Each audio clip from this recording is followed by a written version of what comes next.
ਵਾਹਿਗੁਰੂ ਜੀ ਕਾ ਖਾਲਸਾ ਵਾਹਿਗੁਰੂ ਜੀ ਕੀ ਫਤਿਹ। ਅੱਜ ਅਸੀਂ ਗੁਰਬਾਣੀ ਅਰਥ ਵਿਚਾਰ ਦੇ ਨਿਯਮਾਂ ਵਿੱਚ ਸਲੇਸ਼ ਅਲੰਕਾਰ ਸ਼ੈਲੀ ਜਿਹੜੀ ਹੈ ਇਹਦੇ ਸੰਬੰਧੀ ਵਿਚਾਰ ਕਰਾਂਗੇ। ਸਲੇਸ਼ ਅਲੰਕਾਰ ਸ਼ੈਲੀ ਤੋਂ ਭਾਵ ਸਲਿਸ਼ਟ ਅਰਥਾਂ ਵਾਲੀ ਸ਼ੈਲੀ। ਪੁਰਾਤਨ ਵਕਤਾਂ ਵਿੱਚ ਬਹੁਤ ਸਾਰੇ ਵਿਦਵਾਨ ਐਸੇ ਵੀ ਰਹੇ ਨੇ ਜਿਹੜੇ ਇੱਕ ਇੱਕ ਲਫ਼ਜ਼ ਦੇ ਸ਼ਬਦ ਦੇ ਕਈ ਅਰਥ ਕਰਦੇ ਰਹੇ ਨੇ।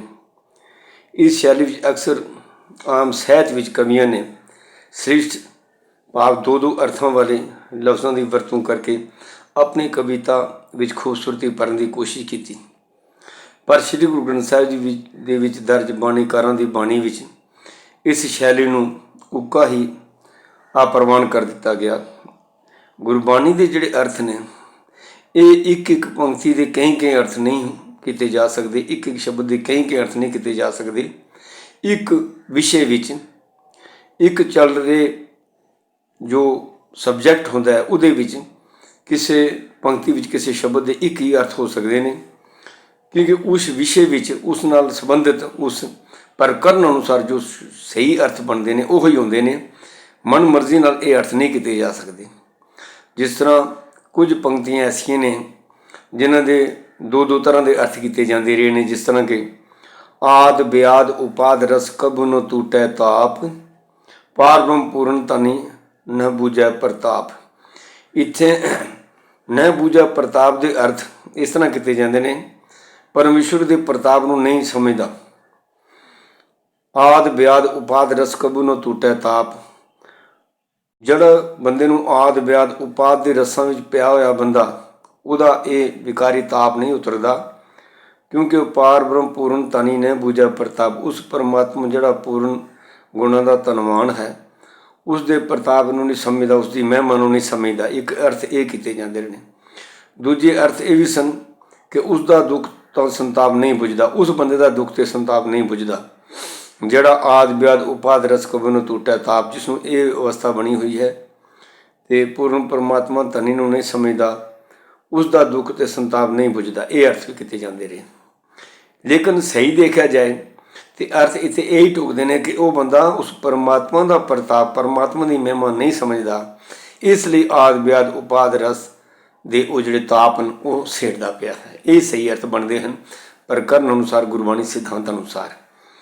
ਉਸ ਬੰਦੇ ਦੇ ਦੁੱਖ ਸੰਤਾਪ ਨਹੀਂ ਬੁਝਦੇ, ਇਹ ਗੱਲ ਤੇ ਉੱਪਰ ਆ ਗਈ ਵੀ ਆਦ ਬਿਆਦ ਉਪਾਦ ਰਸ ਕਬੁ ਨ ਟੂਟੈ ਤਾਪ, ਇਹ ਤੇ ਨਹੀਂ ਉਤਰਦੇ, ਇਹ ਤੇ ਆ ਗਈ।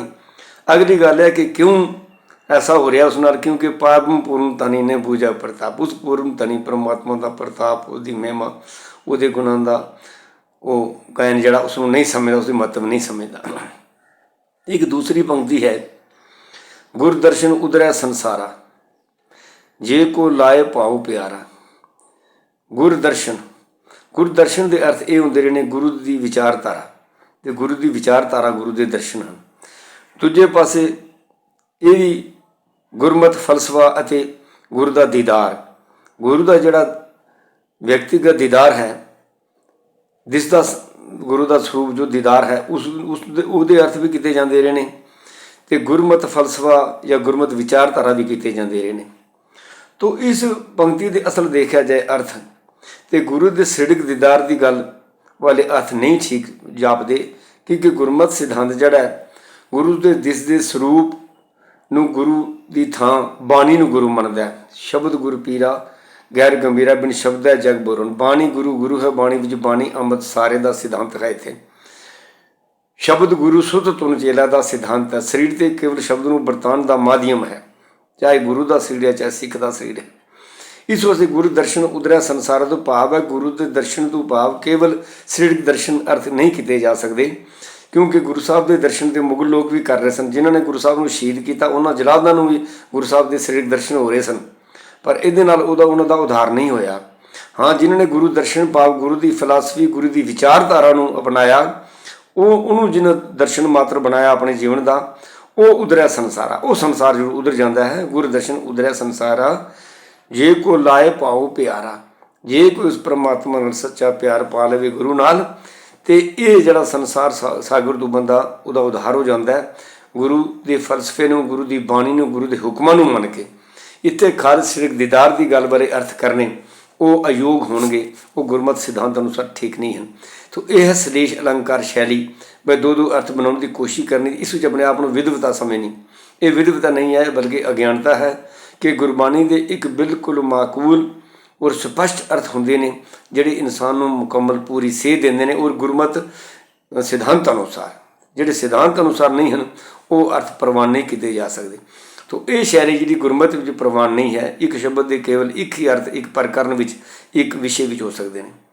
ਫਿਰ ਇੱਕ ਸ਼ੈਲੀ ਹੈ ਵਾਚਕ ਲਫ਼ਜ਼ਾਂ ਦੀਆਂ ਤਸ਼ਬੀਹਾਂ ਨੂੰ ਸਮਝਣਾ।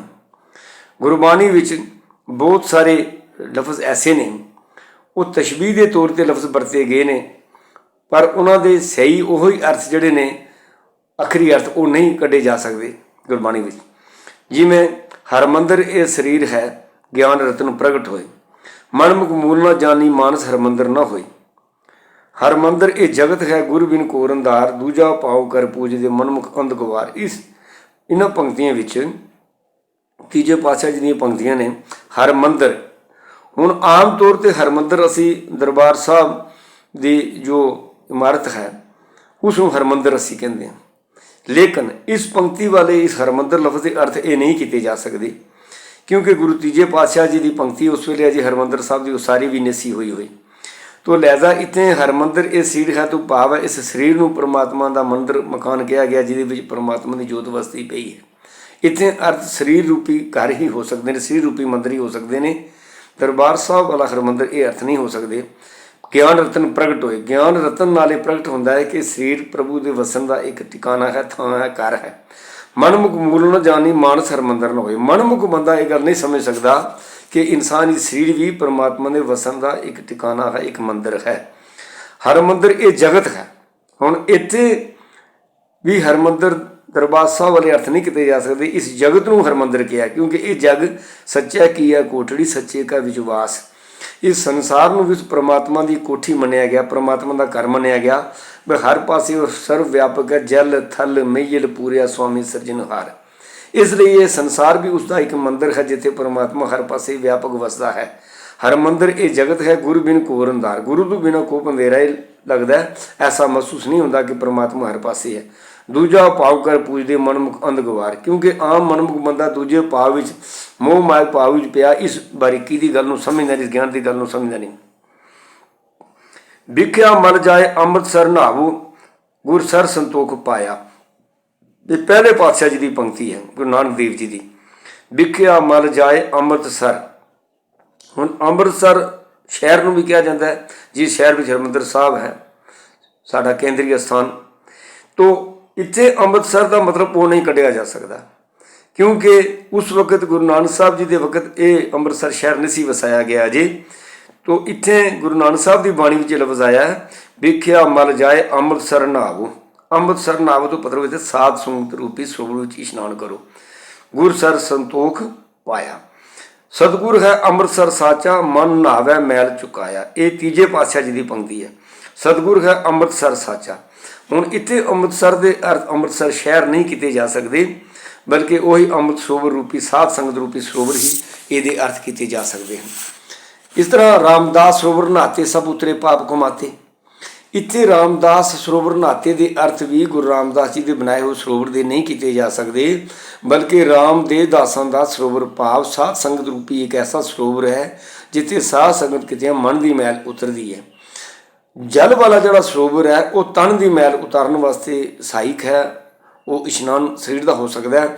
ਔਰ ਇਹ ਸਰੋਵਰ ਇਸ ਲਈ ਬਣਾਏ ਗਏ ਸਨ ਕਿ ਜ਼ਾਤ ਪਾਤ ਤੋਂ ਮੁਕਤ ਹੋ ਕੇ ਇਨਸਾਨ ਹਰ ਜਾਤੀ ਦਾ ਬੰਦਾ ਇਸ ਸਰੋਵਰ 'ਚ ਟੂਬੀ ਲਗਾ ਕੇ ਇਸ਼ਨਾਨ ਕਰੇ, ਉਹ ਜ਼ਾਤ ਪਾਤ ਵਾਲੀਆਂ ਵੰਡੀਆਂ ਖਤਮ ਹੋਣ ਅਤੇ ਗੁਰੂ ਦੇ ਲੜ 'ਤੇ ਲੱਗੇ ਹੋਣ। ਇਸ ਲਈ ਰਾਮਦਾਸ ਸਰੋਵਰ ਨਹਾਤੇ ਸਭ ਉਤਰੇ ਪਾਪ ਕਮਾਤੇ ਤੋਂ ਭਾਵ ਹੈ ਕਿ ਗੁਰੂ ਰੂਪੀ ਸਾਧ ਸੰਗਤ ਰੂਪੀ ਸਰੋਵਰ 'ਚ ਇਸ਼ਨਾਨ ਕੀਤਿਆਂ, ਰੋਜ਼ ਸਾਧ ਸੰਗਤ ਕੀਤਿਆਂ ਮਨ ਤੋਂ ਵਿਕਾਰਾਂ ਦੀ ਮੈਲ ਉਤਰਦੀ ਹੈ, ਬੰਦਾ ਗੁਰਮੁਖ ਬਣ ਜਾਂਦਾ ਹੈ। ਤੋ ਅੰਮ੍ਰਿਤਸਰ ਸਤਿਗੁਰ ਸਤਵਾਦੀ ਜਿਤ ਨਹਾਤਾ ਹੈ ਕਊਆ ਹੰਸ ਹੋਏ। ਇਹ ਪੰਕਤੀ ਵੀ ਹੈ ਚੌਥੇ ਪਾਤਸ਼ਾਹ ਜੀ ਦੀ। ਅੰਮ੍ਰਿਤਸਰ ਸਤਿਗੁਰ ਸਤਵਾਦੀ ਜਿਤ ਨਹਾਤਾ ਹੈ ਕਊਆ ਹੰਸ ਹੋਏ। ਇੱਥੇ ਹੁਣ ਦਰਬਾਰ ਸਾਹਿਬ ਵਾਲੇ ਸਰੋਵਰ ਨਹਾ ਕੇ ਕਊਏ ਦਾ ਹੰਸ ਬਣਨ ਦੀ ਗੱਲ ਨਹੀਂ ਕੀਤੀ ਗਈ, ਬਲਕਿ ਵਿਕਾਰੀ ਕਊਏ ਵਰਗਾ ਜੋ ਜੀਵਨ ਹੈ ਇਨਸਾਨ ਦਾ, ਕਾਗ ਵਰਗਾ ਜੋ ਜੀਵਨ ਹੈ ਇਨਸਾਨ ਦਾ, ਉਹ ਗੁਰਮੁਖ ਰੂਪੀ ਹੰਸ ਬਣ ਜਾਂਦਾ ਹੈ। ਜੇ ਅੰਮ੍ਰਿਤਸਰ ਸਤਿਗੁਰ ਸਤਵਾਦੀ, ਜੇ ਸਤਿਗੁਰ ਦੀ ਸਾਧ ਸੰਗਤ ਰੂਪੀ ਸਰੋਵਰ ਵਿੱਚ ਇਸ਼ਨਾਨ ਕਰਦਾ ਜਾਵੇ ਤਾਂ ਉਹਦਾ ਆਤਮਿਕ ਜੀਵਨ ਜਿਹੜਾ ਹੈ ਇੱਕ ਕਾਂ ਵਰਗੇ ਜੀਵਨ ਤੋਂ ਇੱਕ ਹੰਸ ਵਰਗਾ ਸੁਥਰਾ ਜੀਵਨ ਬਣ ਜਾਂਦਾ ਹੈ, ਜਾਂ ਬਗਲਿਆਂ ਵਾਲਾ ਜੀਵਨ ਬਦਲ ਕੇ ਹੰਸ ਬਣ ਜਾਂਦਾ ਹੈ। ਜਿਵੇਂ ਹੰਸਾ ਹੀਰਾ ਮੋਤੀ ਚੁਗਣਾ ਬਗ ਡੱਡਾਂ ਭਰਨ ਜਾਏ। ਬਗਲਾ ਵਿਕਾਰਾਂ ਦੀ ਭਾਲ ਵਿੱਚ ਲੱਗਾ ਰਹਿੰਦਾ ਹੈ, ਬਗਲਾ ਇਨਸਾਨ ਉਹ ਮਨਮੁਖ ਇਨਸਾਨ, ਪਰ ਗੁਰਮੁਖ ਜਿਹੜਾ ਉਹ ਸਤਸੰਗਤ ਕਰਕੇ ਆਪਣੇ ਜੀਵਨ ਨੂੰ ਸਫਲ ਕਰਦਾ ਹੈ। ਤੋ ਇਹ ਜਿਹੜੀ ਸ਼ੈਲੀ ਹੈ, ਇਹਦੇ ਵਿੱਚ ਅਸੀਂ ਇਹ ਸਮਝਦੇ ਕਿ ਗੁਰਬਾਣੀ ਵਿੱਚ ਹਰ ਸ਼ਬਦ ਦੇ ਅਰਥ ਸਿੱਧੇ ਸਿੱਧੇ ਨਹੀਂ ਹੋ ਸਕਦੇ।